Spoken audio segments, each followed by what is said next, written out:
If you want to play a real ninja in D&D, you don't want to play a monk.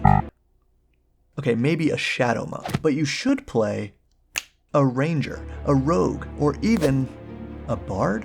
Seriously, when I got an email from historical ninja author and researcher Antony Cummins asking to collaborate on a D&D ninja video, I said I could see a video on ninja weaponry and or relevant martial combat features doing well, and he replied saying that the modern pop culture illusions of ninja weapons and ninja fighting styles are pretty much the bane of his scholarly existence. So in this video, we are breaking our misconceptions with the Book of Ninja, linked below. A translation of the Bansen Shukai, written in 1676, basically a late medieval ninja training manual to understand real historical ninja, or shinobi, and how you as a player or dungeon master can bring these very real adventurers, spies, and warriors into your games.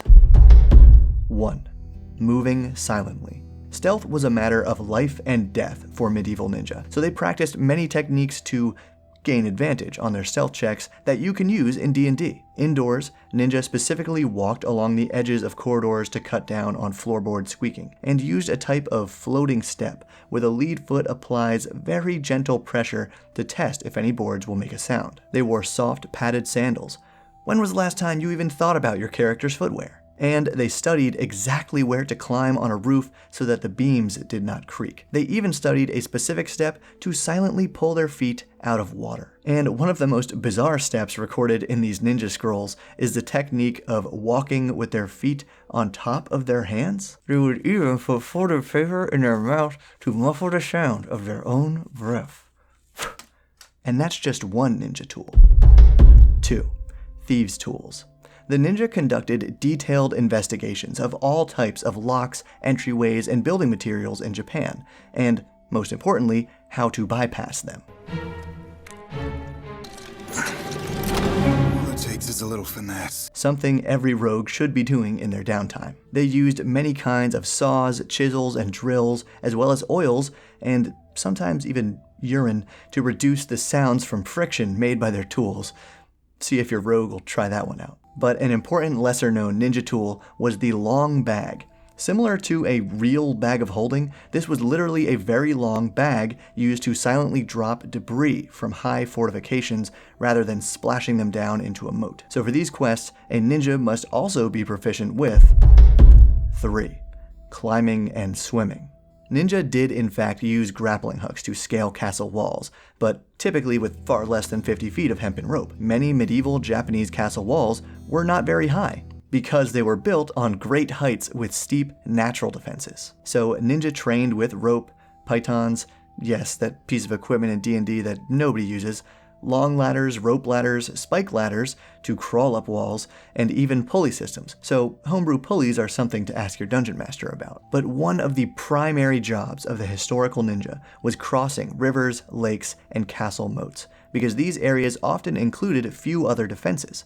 The ninja used rafts and floats like the famous water spider, and even a commando boat which collapsed into a box. Sounds familiar?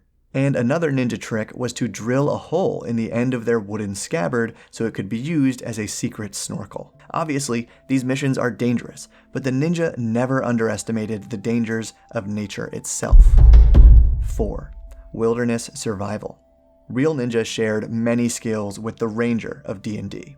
They could navigate by the stars. They knew the cycles of the tides and the moon and how to forecast the weather and adapt to it, and how to use water, light, rain, and wind all to their advantage when infiltrating enemy territory. They studied herbs and other natural substances to produce their own medicines. They studied the ways of all animals, practiced their calls, dealt with snake bites, poisonous plants, extreme heat and cold, and of course, difficult terrain. He died. This is difficult! Overall, ninja were loyal to their lords, but they were warriors of the land. So in terms of D&D, ninja were very dexterous and very wise, but they were also very intelligent. 5. Mapping and forgery.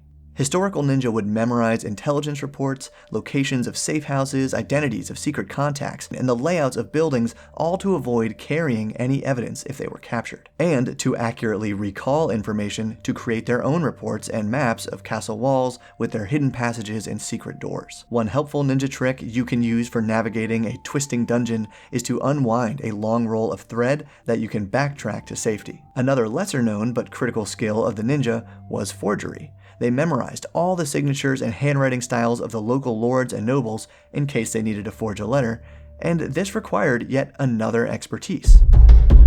6. Languages and disguises. Like any medieval country, Japan had a vast amount of dialects. Some ninja were proficient in over 60 ways of speaking, including local names and phrases so they could blend in. Language went hand in hand with stealth. One word said incorrectly could mean capture and death for a ninja. Furthermore, their hairstyle, clothes, and weapons all had to match their target position. And to me, this performance style and sheer variety of skill sets really feels like the bard of D&D. But for other classes to achieve this undercover status more seamlessly, some ninja would actually move into a region years before their lord invaded, a true sign of their loyalty. 7. Alignment. The real ninja actually belonged to the samurai class. They were loyal warriors chosen to perform secret and sometimes dark deeds for their lords. They were open and kind to most people, but their duties were similar to burglary, banditry, and murder. Like most player characters, the only difference between those who are good and those who are evil are the reasons behind their actions and how far they're willing to go to achieve their goals. 8. Explosives. Adopted from ancient China, the ninja used all manner of bombs, landmines, and toxic gases, but this part depends heavily on your setting and your DM. Clay spheres filled with gunpowder, wrapped in glue and paper, formed medieval hand grenades. Thin boxes packed with gunpowder and stones acted as mines. Powders mixed with vile chemicals thrown downwind toward the enemy or thrown into buildings to flush out the guards. These ninja weapons were not exclusive to ninja, and homebrewing them into your game could seriously impact how combat works. So players, be understanding if your DM says no, and DMs, be careful, because any material weapons used against the party could easily be thrown right back at you. 9. Magic. Ninja should have a dash of magic, but it should not be their focus.